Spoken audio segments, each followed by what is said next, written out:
സംസ്ഥാനത്ത് അമീബിക് മസ്തിഷ്ക ജ്വരം ബാധിച്ച് ഒരാൾ കൂടി മരിച്ചു. മലപ്പുറം ചെലേമ്പ്ര സ്വദേശി ഷാജിയാണ് മരിച്ചത്. ഇതോടെ രോഗം ബാധിച്ച് കോഴിക്കോട് മെഡിക്കൽ കോളേജ് ആശുപത്രിയിൽ മരിച്ചവരുടെ എണ്ണം 6 കഴിഞ്ഞ ഓഗസ്റ്റ് 9-നാണ് 47 വയസ്സുകാരനായ ഷാജിയെ കോഴിക്കോട് മെഡിക്കൽ കോളേജ് ആശുപത്രിയിൽ പ്രവേശിപ്പിച്ചത്. അതീവ ഗുരുതരാവസ്ഥയിലായിരുന്നു ഷാജി. ഇന്നലെ രാത്രിയാണ് മരിച്ചത്. കരൾ രോഗബാധിതനായിരുന്നു.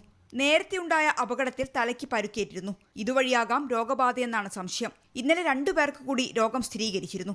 മലപ്പുറം സ്വദേശിയായ 10 വയസ്സുകാരിക്കും രാമനാട്ടുകര സ്വദേശിയായ 30 വയസ്സുകാരിക്കുമാണിത്. രാമനാട്ടുകര സ്വദേശി കോഴിക്കോട്ടെ സ്വകാര്യ ആശുപത്രിയിലാണ് ചികിത്സയിൽ കഴിയുന്നത്. നിലവിൽ 10 പേരാണ് രോഗം സ്ഥിരീകരിച്ച് ചികിത്സയിലുള്ളത്. ഇതിൽ 3 പേർ കുട്ടികളാണ്. 24 കോഴിക്കോട്. ലോകത്തെവിടെയായാലും ഏത് സമയത്തും 24 വാർത്തകളും ഓഗ്മെന്റഡ് റിയാലിറ്റി പാക്കേജുകളും എക്സ്പ്ലെയിനറുകളും വിശദമായി കാണാൻ ഞങ്ങളുടെ യൂട്യൂബ് ചാനൽ നിങ്ങൾക്ക് സബ്സ്ക്രൈബ് ചെയ്യാം.